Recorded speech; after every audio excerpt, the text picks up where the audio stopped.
Yo, what up, Fatherhoods fam? Yo, today we got special guest.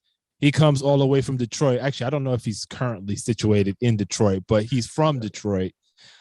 He is an author. He is an activist. He's a college lecturer. He's, of course, a dad, and he was once incarcerated. And he's got an awesome story to share. So I'll open it up to our friend and guest, Mr. Shaka Senghor.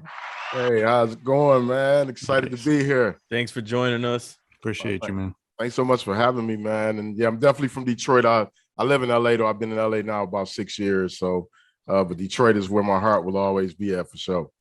Yeah. So just to make sure, your last name is pronounced Senghor. Senghor. Yeah. Senghor. Okay. Because I'm looking at, I'm like, yo, his name is Shaka Mister in Spanish. All right, cool. Yeah. So I mean, look, why don't we start with, I kind of alluded to this before we kicked off, but you were incarcerated. I think it was 19 years you did, right? Yeah, 19 years from 1991 to 2010. Man. Yeah. So you had a child before you went in, it sounds like. And there was a moment in your incarceration interacting with your son, I believe it was, that kind of changed the course of your life. Absolutely. So I went to prison in 1991. I grew up east side of Detroit, in a household on the outside looking in, looked like, the model for Black working class, middle class America. But unfortunately, there were some complications in the household. I ended up running away when I was 14. At the time, I was honor roll scholarship student, dreams of being a doctor. Wow. And I basically got seduced into the crack cocaine game, like right at the time when crack was first penetrating the Midwest. And, none of us had any idea how devastating this drug would be, but I remained in that culture. When I was 17 years old, I got shot multiple times. And back then I didn't even know what PTSD was. You know what I'm saying? I just knew I had several friends who had been shot, some who had been killed. And, I began to carry a gun every day, started telling myself this narrative that if I got into a conflict, I would shoot first. 16 months later, I shot, tragically caused a man's death, and was subsequently arrested, charged with open murder, and sentenced to 17 to 40 years in prison for second-degree murder. What ended up happening when I went inside prison, like I was bitter, I was angry, got into all type of trouble, had my security, level increased to maximum. I was the youngest kid. I was literally a kid in maximum security prison. And, I ended up meeting some incredible mentors. But to take you into how my son's life impacted, how I began to think about life, about 8 years into my incarceration, I caught another case, got into a conflict with an officer that led to me being sentenced to indefinite time in solitary confinement, which turned out to be 4.5 years straight, in an additional 2 years. And while I was in that environment, I remember writing my dad this letter, and I just said, Dad, they told me I'll never get out of prison, that I'm going to die in here. And just to give context, my oldest son, Jay, who's now 30, he was born like 6 months after I was arrested. And so my dad was raising him along with his mom, and my dad would sit him down and write letters. And so my son writes me this letter, about 2 years in the solitary at this point. And he says to me, my mom told me why you're in prison for murder. And he said, Dad, Jesus. Capitals, right? Like he put murder in caps. Yeah, murder in capitals. And he said, Jesus watches what you do, Dad. Like, don't kill again, And it was the first time that like all the hood toughness, all the street savvy, all the prison yard, boss reality, like it just shattered all that, because I realized that as a dad, I had failed my son. And I had left that responsibility on my dad, who was well into the space in his life where most of, my siblings were adults. And now he was taking on this responsibility of raising my son. And basically what I did is I asked myself this question, like, how did I go from this kid with all this promising dreams of being a doctor to serving out my most promising years in solitary? And that was really based on reading like philosophy, reading Socrates' Apology. And so I said, I got to figure this out. So I started journaling. It's one of the practices that I have to this day. I think it's been my secret sauce in terms of success. But I started journaling, and what I discovered is that I had never accomplished anything positive in my life other than like a GED. And so I was like, if I'm going to be committed to being an example for my son and giving him the father he deserved, I got to figure this thing out. And that's when I challenged myself to write a book in 30 days. What? Wait, hold on. You was like, yo, I haven't done anything substantial in my life to this date. My son is like, yo, I'm basically a failure in his eyes. I'm writing a book. In 30 days. In 30 days. Right. Yeah. Did you feel like you had enough? I'm assuming you did, but like content to fill the pages of a book, or you were kind of going as you figuring it out as you went? Yeah, I was really fortunate. When I came to prison, man, I met these incredible mentors, these brothers who were serving life sentences.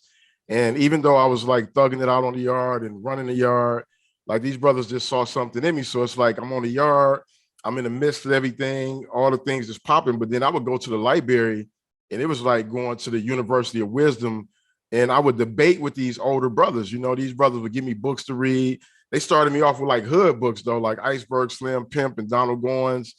And then they eventually got me Malcolm. And like Malcolm like blew my mind. It was like, damn, how does brother go from being a hood cat to being an intellectual? And so I would get all these books and I read really fast. So I would go back over there and they wouldn't think I had read the books. And they were so sharp, they'd be like, okay, well, in this chapter, what is he talking about? And so we got into all these debates. And so when I started writing, it was really being inspired by so many books I had read at that time that had, really helped me think about life different, helped me really understand myself, understand what I had went through. And I was like, if I can write in a way that inspires the next young brother to make better decisions, then this is going to be my proving point. And the reason I made it is like 30 days, actually it was 60 days, sorry about that, 60 days, was because I felt like if I didn't give myself a clear, beginning to end, I would never finish it, and that was the story of my life. I had started plenty of things, but hadn't finished anything. And so I wrote my first book, ended up writing a second one, and started a third one. And then I fell into a bout of depression because I realized I had this gift, but I was in an environment where I couldn't give birth to it. Yeah, couldn't flourish. Mm-hmm. Yeah. And so what I ended up doing is I sent a lot of them handwritten. So I would write the book out and then I would copy it with, I would rewrite it and I would send those books out, man, to publishers, to, record labels. Cause I seen, how rappers was moving in the street. And I'm just like, yo, I got some hot stuff that's going to impact the streets and impact the culture. Put me on, and I never heard from anybody because I didn't know that you needed an agent and all that. But what I ended up doing was I bought a book on how to publish your own book. And so I ended up starting a publishing company while I was in prison and published my first book from prison. And then I got sued by the prison for the cost of my incarceration. Jeez. Yo, time out. that could have that like, yo, that's petty. Wow. That's petty gang right there. So yeah, wait, what ended up happening with that case? Yeah, so I ended up with the case. I ended up getting sentenced to two more years, and I ended up serving 4.5. Oh, you're talking about with the lawsuit? Yeah, the lawsuit. So the lawsuit, I ended up. What they didn't realize, I worked in the law library, so I was a little bit smarter than they anticipated. So basically, what I did is I backdated a contract, signed a contract saying I would not accept any proceeds of the book until the company recouped its production costs, and then I would donate 90% of the proceeds to an organization of my choosing. So they went from being able to sue me for $15 a book to only being able to sue me for $1.50 per book. And that was only contingent upon I'm making money while I was in prison. So I just shut the sales down until I got out. So they didn't get a dime, and we went through the whole process. But it felt good because I'm like, I know a little bit more about this law than they anticipated. Nice. That's pretty dope. I don't want to hog the mic, but I don't want to have any dead air either. So I'm gonna give y'all a second. Otherwise, I'm gonna have more questions for Shaka. Well, here's Go ahead. Here's something that I mean, it's not, and it shouldn't be an interesting thing, but I'm so used to kids that I'm around these days or young people that I'm around these days. And, I'm keying into you having aspirations as a younger man, as wanting to be a doctor. And I find that a lot of young folks these days, like their aspirations are, it's entertainment. It's, like we've got enough of that, right? But there's never a focus on, man, all these other things that we need in the world. And it never seems like that gets focused on? How mentally, how were you focused in that at that age? And did that have something to do with your dad or your parents kind of guiding you? Yeah, for me, my desire, I didn't realize this until some years later why I wanted to be a doctor, but it was really based on my relationship with my mom. And my mother had went through tons of trauma, and that showed up in how she parented us. But anytime we would go to the doctor, I would see this different side of my mom, where she was like super nice and just super kind. And, it was an experience. And I'm like, subconsciously, I think I wanted to have that experience. I wanted to have that soft validation from my mom. And so that inspired me. I was like a very precocious kid. I learned how to read when I was like 4 and was very curious about the world. When I would get in trouble, I would like read encyclopedias because mom made us run that TV. So I know a lot of weird, facts that's just like the wildest thing, but it's great if you're watching Jeopardy. But that was the inspiration for me back then. And, to your point about what's happening with young kids now, where their aspirations tend to be kind of, rooted in entertainment and sports, et cetera. And none of those things are wrong interests. I think it's just we haven't expanded their, insights to other worlds. Like I have a 10-year-old son now, and he's an entrepreneur. But he's an entrepreneur because he has that exposure of parents that are saying, look, here's all these different things you can try, you can explore.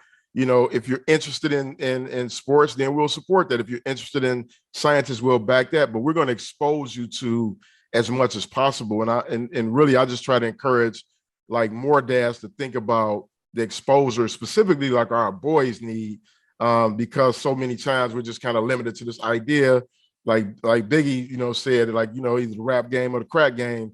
And it's just so much more to life than that. Like I'm in the tech industry. I'm sure I'm probably the only person with my past that's a tech executive, but that came out of, me just being curious about life and seeing where can my skill sets take me and where can I add value at.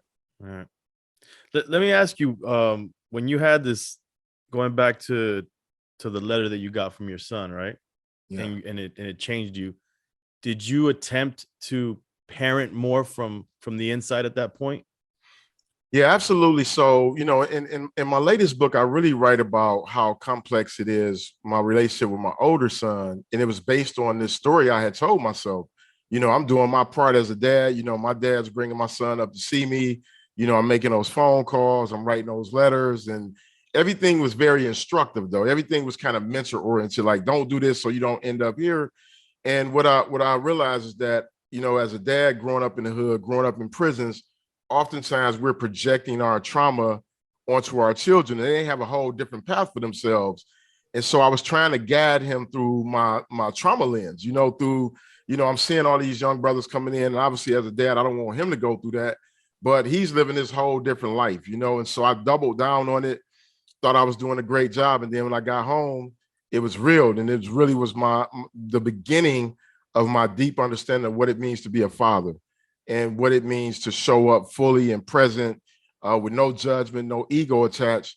And oftentimes for dads, that's really hard for us to do. Yeah. What was that? So going back to, when you get home and you're diving into it, I guess, what were some of those things that you realized, like, shit, this is how I got to approach it at this point, not how I originally perceived it.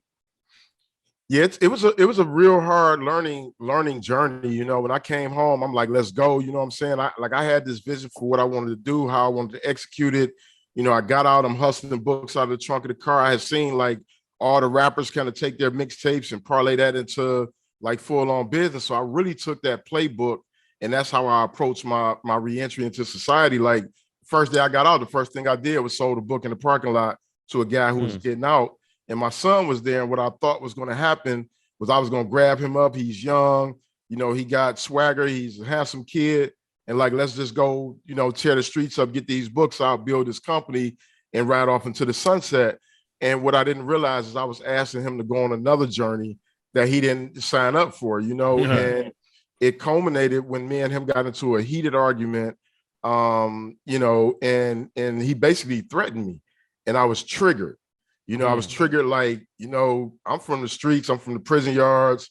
You know what I'm saying? I done been shot. I done shot people. I done, been in the knife wars in prison. And so I'm triggered, and I didn't realize that I had compounded PTSD from like being shot before, being in this very violent environment. And so I called his mom and was like, yo, I'm going to take your son, put him in the trunk, take him over to the hood and leave him over there. And a day later, my brother-in-law, he called me, he crying. He like, man, they just, they just killed Jay. They my oldest son, they just killed Jay, put him in the trunk, took him to the neighborhood. And it was literally a play-by-play of what I said I was going to do. And it was devastating. It was devastating to go through that journey of going to the police station, trying to go down to the coroner's office to identify his body. And what ended up happening was we went through that whole process. This is a whole day of us trying to figure out how to identify his body because they weren't giving us information. I have friends who worked in the homicide. They like, yeah, we got a young man down here who fits the description. And I remember going to my dad's house, and, it was the longest walk of my life, to go to the man who raised my son in my absence. And, for us to finally talk about, the burial of my son, And as soon as I'm walking into the door, his mom calls me and she was like, Jay right here. It was the wrong Jay. It was another guy named Jay. Wow. Damn, man. There was another kid named Jay that ended up getting killed. And it was actually right next to my mom's shop. So we really thought it was him. Everybody in the store thought it was him. And, I ended up, because I was just already in that space, I raised a bunch of money for that family to help them bury their son, because we was mostly invested, you know what I'm saying? But what I learned from that moment was that, one, my role now as his dad is to just be present, not try to take him on a journey, not try to force him to see life through my lens. He has his own life, and it really helped with how I parent now. Like I do what's called egoless parent. Like I try not to attach too much of my ego to anything related to raising my youngest son. And as a result, I've seen him just flourish, man. This kid is like a 10-year-old, genius, and it's because he has this freedom and he's not burdened with this over ego driven approach to parenting, So there's a powerful lesson, man. And I write about that in the new book and really, walk people through what I've learned, like as a dad, as a man, and just how to show up, in the world. Can you give us some examples of like what you did in that egoless parenting? Yeah, so my youngest son, he's definitely all energy, very creative, And I remember one day, I'm like, I come from that culture like Detroit. We like to dress fly, we like to have fly kicks and apparel, and I remember one day going to buy him like some, fly little jogging pants and sneakers, and he's sitting next to me, and he just started drawing on them with a Sharpie, and like I had this moment like, bro, you know how much I just spent on these jogging pants? And then I stepped back and I was like, okay, is this really about him, or is this really about me and people's perception based on, these material items that really at the end of the day don't mean anything to children? And it was like things like that where I just started learning like, yo, you want to wear mismatched socks? If that makes you feel good, knock yourself off. You want to wear kicks that's, dusty and beat up because they're comfortable, those your favorite joints, like that has nothing to do with me. You know what I'm saying? And when it comes to sports and things like that, I just let him be a kid as opposed to being like, yo, you gotta hit the crossover, then a step back. It's just like, figure it out, have fun, and make sure you're doing things that bring you joy. Mm-hmm. And so what I realized, like in that approach, like it's not my own stuff. You know what I'm saying? Like, you can be a tough kid if that's what you want to be, but you don't have to be tough just because you're a boy. You can be smart, and you can be cool, and you can be, nerdy, and like all those things are things I'm going to support and love you without my ego attached to it. I feel like you're talking to me right now. Like you gave the example of the mismatched socks. I took issue with that when my daughter started trending in that direction. Yeah. The basketball thing, I pushed it heavy on my daughter, when she was starting to, evolve and do things. And now it's such a challenge because we grew up with certain, I don't know, like beliefs were instilled in us, or like things that were right or wrong, or like what to really like you remember like moments where your mom or dad might have been like, yo, like something traumatic, or might have got screamed at, like, yo, do your bed. And now you always do your bed. So if your kids don't do their bed, you look at them like they're crazy and you start wilding out. Whereas to your point, like, does that shit even really matter right now? Like, is it that serious? Yeah. If my kid took their marker out and started coloring up a pair of pants that I bought them, I could totally see myself wilding out and then think about it later and be like, that wasn't worth it. Yeah. I guess, And I think that's the power of like where we're at now, where we have an opportunity to, one, break those generational curses, but also, man, to really create space for our children to really flourish without shrinking, right? Like, I know as a dad, like I don't have to even raise my voice. I can just say, hey, listen, in the most calm way, and it's just a small correction, and he's tuned in because the barrier of fear is not there. And so now what I really do is, like, even at home, like I grew up in a household, you can't leave dishes in the sink, you can't leave toys in the living room. You leave toys in the living room, it's going in the trash. You know what I'm saying? You leave this in the street, in the sink, you might wake up at 2 a.m, getting your ass whooped. You know what I'm saying? And like my son doesn't have that fear of that experience, and you can see in just his personality how he shows up. And I think it's empowering for kids to really make decisions and make mistakes and be able to own them, that they made on their own, as opposed to they made something because they were afraid they were going to get it wrong and then mess the whole thing up. And so I just think, man, right now we had the biggest opportunity, especially as dads, to really think about parenting through a healthier, more thought-evolved lens. And that's just what I try to do, with my youngest son. Yeah, I feel like everything you're saying makes so much sense. And right now I'm grappling with, I decided I wasn't going to hit my kids, the way that we got hit growing up. We got the belt, or we got the chancleta, the slipper. Yeah. And I knew I wasn't going to do that, but I'm also from a very loud household, being loud Latinos, and we scream when we're not screaming, and then we really scream when we scream. And so I've noticed that, I had no problem with doing that, knowing that I wasn't going to hit my kids. I felt like, being loud, it's a part of our culture, and they should just get used to it, and they shouldn't be scared of it. But I've noticed when I scream at my daughter, like I see her jolt and be scared, and almost like she's developing PTSD off of the screaming.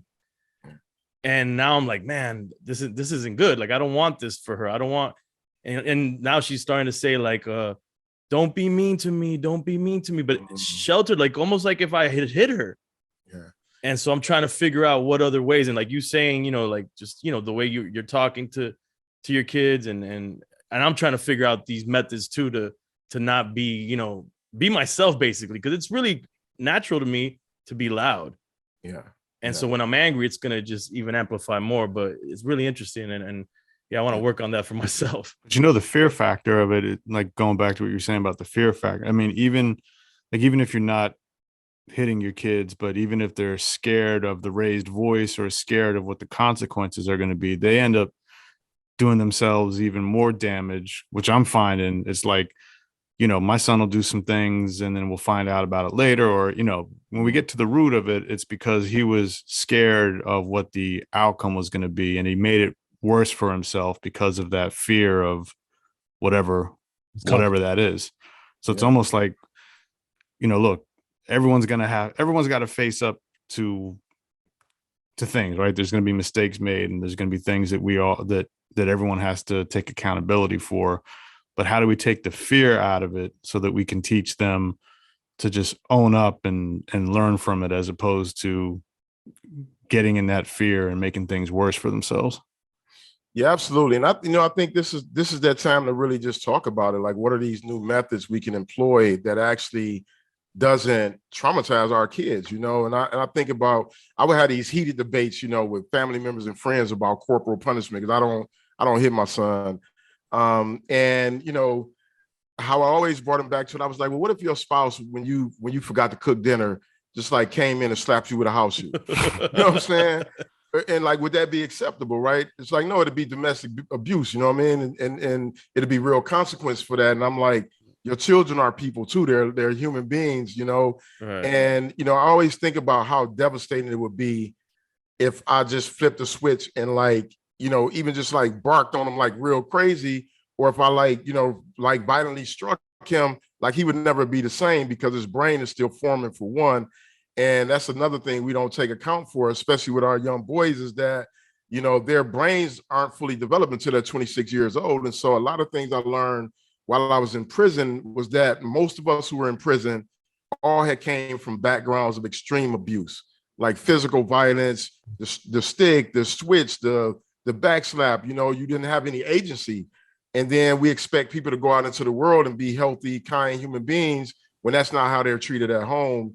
And so I think a lot of it, you know, I could just tell you quickly with my mom, how we got on our journey of healing is we had this really deep conversation, because she was like, you know, I can't believe you wrote about, you know, what happened, you know, in our household. And like, I'm hurt by that. And she was like, you didn't really understand it. She kept saying you didn't understand. And I said, Mom, of course I didn't understand. I was, you know, 8-year-old kid. I was 9 years old, 10 years old. Of course I don't understand your background of trauma. I don't understand the abuse you endured. So I can only experience it through the lens of where I was at that time. All right. And that was a game changer for her and I, because she was able to really step outside of her ego. She didn't want to be like, you know, the mean mom who beat her kids, but like, those were just the facts. It's not who you are today, but it's the facts of who you were then. And there were reasons that went along with it that I didn't understand as a kid. So I would say, like, in those moments as you're transitioning to like, hey, I want to do this differently, even helping your daughter understand where that comes from and why it is, lessens the harm. You know what I mean? And you know, this is why I'm so excited to be on this podcast, man, because I know y'all are helping tons of dads like figure out all the complexities of fatherhood. So you said so many gems, and I just want to highlight a couple real quick. I know we're kind of running up on time. What you just said, I think, is really important, and it's critical, right? So like, in this transition where we're and that's the whole purpose of this podcast, is really to every day try incrementally to become better fathers, ultimately to raise the best possible human beings we can, understanding full well that we don't own these people. These people are just here for us to guide through life.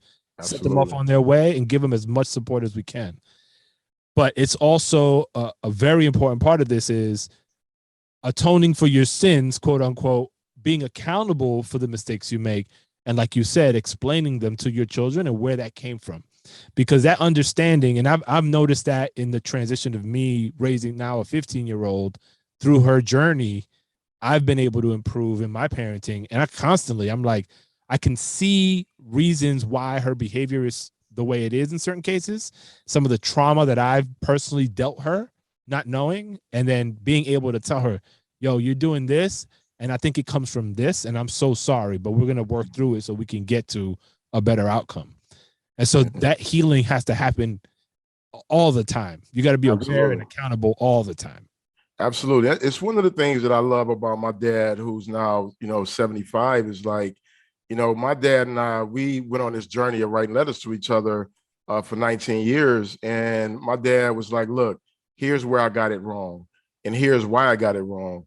And this is what I say to all dads. One, you have to give yourself some grace, because most of us had kids when we were still kids. We were still developing our own identity. Our brains were still developing. Like, I was 19 when my oldest son was born. I wasn't even an adult yet. And I'm not sure how old you all were when your children were born, but I look back at my parents and I'm like, they had, you know, 6 kids before they were 30, you know what I'm saying? And so I had to learn how to give them grace. And it's truly a journey of not just like, I realize now, even in parenting my youngest son, I'm also parenting myself. You know, I'm still learning like the deep way of loving and nurturing myself, man. And it's just a beautiful experience at this point in my life. Hey, E, it's almost like, speaking about all this, I mean, it's almost like now you have the opportunity to flip the script with your daughter. And even if being loud, and even if, you know, when you're angry, you're loud, it's almost like now you can show her what it's like to be happy and loud as well, so that she doesn't think that loud just means angry. Like, right. Turn loud into being everything, right? Because that's just part of who you are. Absolutely. Yeah. And I mean, for me, I didn't have kids at a young age. I have a 2 and a 4-year-old, and I'm 47. So I started late. But nonetheless, I still feel like, because of my father's lack of and not being around, I feel like the only thing that I'm doing or that I apply most is to be what he wasn't. but I know that there needs to be more than that. I can't just be what he wasn't. I need to be more than that. And that's what I think these conversations help me with, and learning from other fathers like yourself. Yeah, no, that's a great way of framing it, because I think about my dad. My dad, helped raise a total of 9 children. And what I've watched him do is just grow and evolve as he, navigated life, because his dad was there and then he wasn't. And, I think about myself now, like, I know that I'm different from my dad. There's definitely some similarities. My dad is a very nurturing dad. Like, he's one of the most thoughtful people I know. And I take some of those cues from him, but I'm like reading books on parenting. I'm talking to, the dads in my life and just like learning from my friends. And, it's helped me become a better dad, because I see like so many of these dope fathers who, of course, our stories don't get told. But when you have access to them, it's like, oh, wow, like if you can do this thing different, let's just try it. Let's see what happens. Like I started doing affirmations with my son when he was about 18 months. And we do it every night. And he's 10 years old now, man. And he looks forward to that, whether he's here at home with me or whether he's with his mom. He's like, Dad, it's time for affirmations, and that was something that just came from like seeing all the negative narratives about Black boys. I wanted to affirm him before the world, try to demonize him, and so it's just these small tweaks. And, also tapping in with his mom and with my fiance, and like really listening to the women's wisdom when there's things I miss, right? Like it's still times where I'm like, I'm rough around the edges. Like, what I'm saying? I'm not as patient. I'm not as the things, and they can bring that to my attention. And instead of like insert my ego where it's like this, it's like, let me just step back and listen a little bit, But I say, give yourself some grace, man. My dad told me this a couple of years ago. He says, your children are not sitting here to teach you. They're actually sitting here for you to learn from them. And like that stuck with me, because I've learned so much about life from parenting my young son, that it's like, damn, like I would have never thought about life this way had I not been hands-on in raising my youngest. Yo, I feel like we could end right there, but I don't want. We got to get a couple more episodes. Yeah, we got to get a couple more episodes with you. Shaka, you might be recruited for a couple more of these joints. So man, I got y'all, bro. I'm rocking with y'all. But I don't want this to be missed, because I think my guess is this was outside of the influence of your son and that letter that really transformed your path. You mentioned journaling as something you do to this day, and so. Yeah. Journaling effectively just sets the intention of what you expect to accomplish, right? Absolutely. And then you said very clearly, you establish a goal so that you know that there's a target to hit. So whatever you set your intentions toward, you get to complete. That is something that's kind of I've newly discovered in my life as of recent, doing a lot of personal development. And it is almost miraculous. Actually, no, it truly is miraculous. Absolutely. How many things you will manifest when you just do those two basic things. And so I congratulate you for doing, like, I don't know a ton about you outside of what I read, but I know you on this like path that's going to be like transformational, not just for you and your family, but for a lot of people that are lost and trying to find their way. So thank you for joining us. Yeah. And I mean, I'll turn it back to you. Like, am I spot on with what I'm saying? Oh yeah, absolutely. So just real quick, when I walked out of prison, people was like, man, just get a job at a gas station, go about life. Don't tell anybody what what you was in prison for. And I had a whole different game plan. I still have my books to this day, my notebooks. I wrote down everything I wanted to happen with my writing. And I was very intentional about it. I'm like, I want to be a New York Times bestselling author. I want Oprah to read one of my books. And I want to, turn my stuff into film and stage and, all these different things. I want to be, a paid speaker all over the world. And like, I've executed literally everything that I wrote down, all the way to the detail of like the first color of the first kind of car I wanted to actually buy myself. And I go back and look at that, and it blows my mind, but I also still do it. I'm like, here's what I want to execute on next. Right. And and it's not to like brag, but it's just to like really give some context to people about, it doesn't matter how far down you fall in life. Nobody would have ever expected I'd be doing the things that I'm doing at the level that I do them at. I've been on an album with Nas. That came from like my first tattoo in prison was this bootleg. This is the wildest tattoo. It say ill and Matic over here, it's a random dog that looks like a bear. Because that's when I first heard Illmatic, One Love. I literally felt like Nas was writing that letter to me. And I'm like, man, I gotta meet this brother one day, and I gotta tell him how that letter pulled me out of a dark moment in my life. I was able to do that. Years later, he invited me to write on, King's Disease too.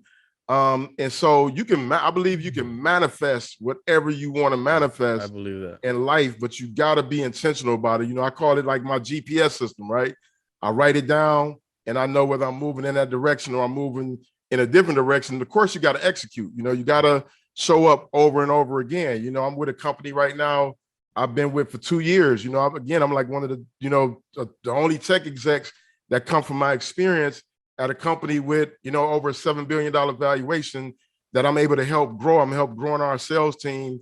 And so I'm able to speak to people, things that I wrote down. So big advocate of journaling, big advocate of meditation and accountability partners. I think it's so important to have people in your life that you can go to and say, man, am I getting this right, or am I on some bullshit? And that they're going to give you the real, you know what I'm saying? And within our culture right now, I just feel like there's so many guys that celebrate like prison and penitentiary. And I can tell you that shit is trash. Like, right. My best day in prison will never compare to my worst day out here. And, the idea for me that changed my life was I literally had this guy come to my cell and try to strip search me. And I was like, no, I'm not doing no strip search. And this guy was a babbling idiot. And I said to myself, I will never be in a position where somebody who's intellectually inferior to me can control my life. And because that's what prison is. You got these backwood, people who aren't that smart controlling your life. And I'm like, I can never subject myself to that again. So I write it down, I meditate on it, and then I execute at a super high level. Man. Yo, that's Shaka Senghor. Thank you for joining us. Check out his book, the new one, Letters to the Sons of Society, A Father's Invitation to Love, Honesty, and Freedom. If you've read the book, go on Amazon and review it, because I know it helps a ton. Absolutely. And go check out his other works too. I mean, he got another book, and I know you've been featured on a whole bunch of stuff as well. So thank you, Shaka. We really appreciate it, man. Yeah, I'm going to go grab those books right now. Same. Thank y'all so much for having me, man. Appreciate y'all. We'll have you back for sure, man. Yeah, we definitely need you back, please. Yep. For sure. Hit me up anytime, bro. Thank you for your time, man. All right, man. Love y'all, brothers. Appreciate y'all. Have a great day. Yeah.